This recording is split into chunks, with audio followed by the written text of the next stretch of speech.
What's up, everybody? Welcome back to the channel.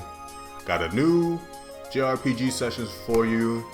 New question with a story because I'm really interested in this.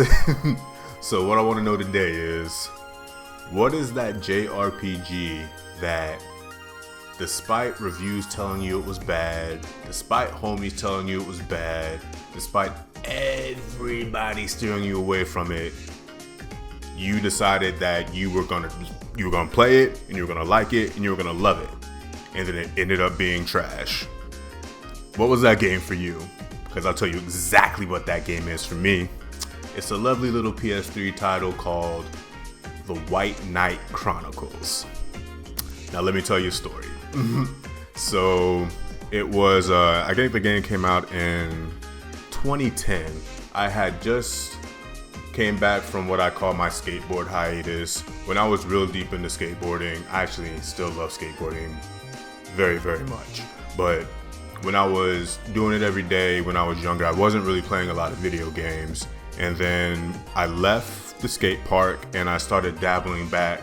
I left the skate park as in the job. I worked at a skate park. But I left the skate park, started getting back into gaming, and White Knight Chronicles was one of the JRPGs that was coming out.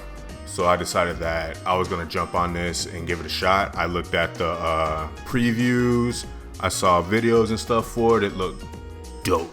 Anything with giant mechs in it, I'm in there. So reviews started coming out for it, and the reviews were extremely mediocre. IGN gave it a bad review. I think Destructoid reviewed it pretty poorly, and a couple of other publications as well, and I didn't care. I ignored all that crap because I was like, you know what? Whatever. I love JRPGs. You guys don't. I know what I like. You don't know what I like. I'm gonna get this game. So, drive up to GameStop when it came out, walk up to the cashier, ask for a copy of White Knight Chronicles, and he goes, oh, you want to get that? And I was like, yeah, I do.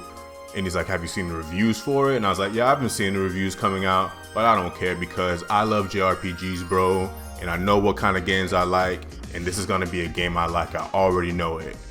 And the man behind the counter at GameStop actually co-signed that because he felt the same way I did at the time. JRPG fans, this game's for us. Forget all those other people, they don't know what they're talking about. I wish I can talk to him today to see how he feels about the game now.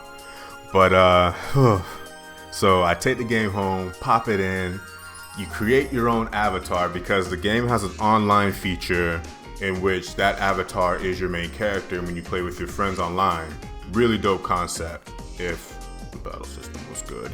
But I take it home, pop it in, story starts. It starts off where you're this dude, I think his name is Leonard or something, and you're at the castle, you're delivering wine. This group of assassins comes in to kill the royal family, they kidnap the princess, and my homeboy Leonard is dead set on rescuing this woman he has never met, seen, or talked to in his entire life.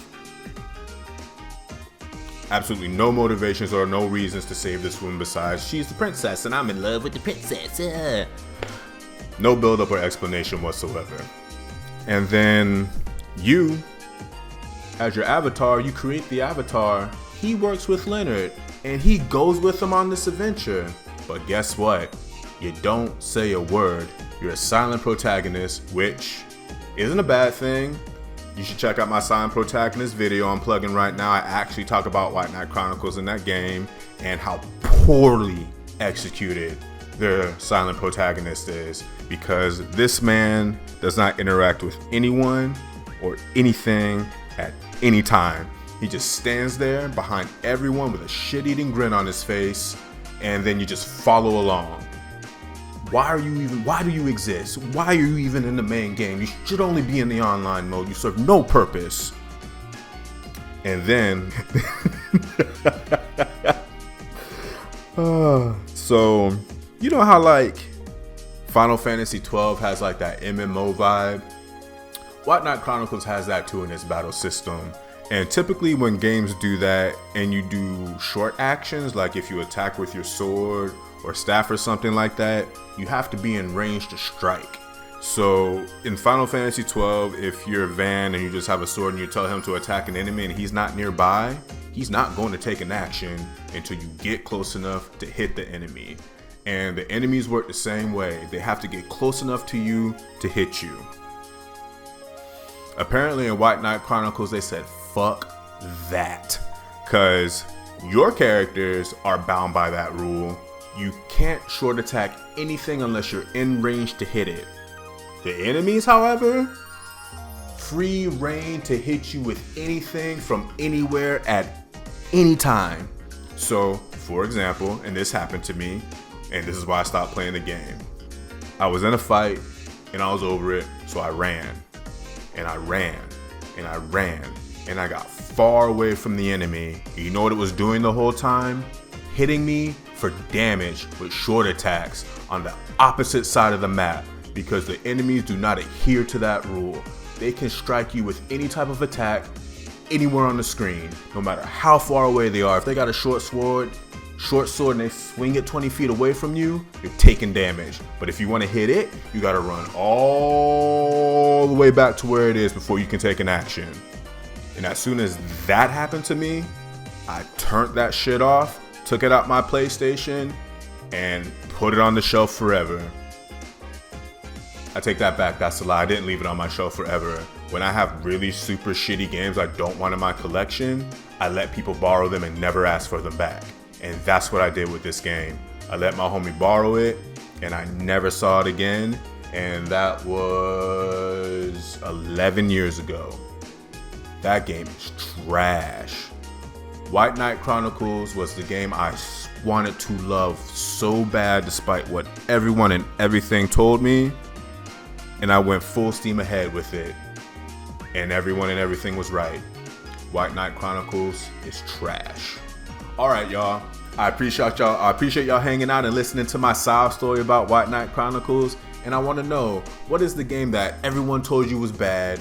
You didn't listen, you went full steam ahead, and then you realized, yeah, everyone was right. This game sucks. What is it for you? I want to know. Let me know. Let's talk about it, y'all. And I'll see y'all guys next time. Peace.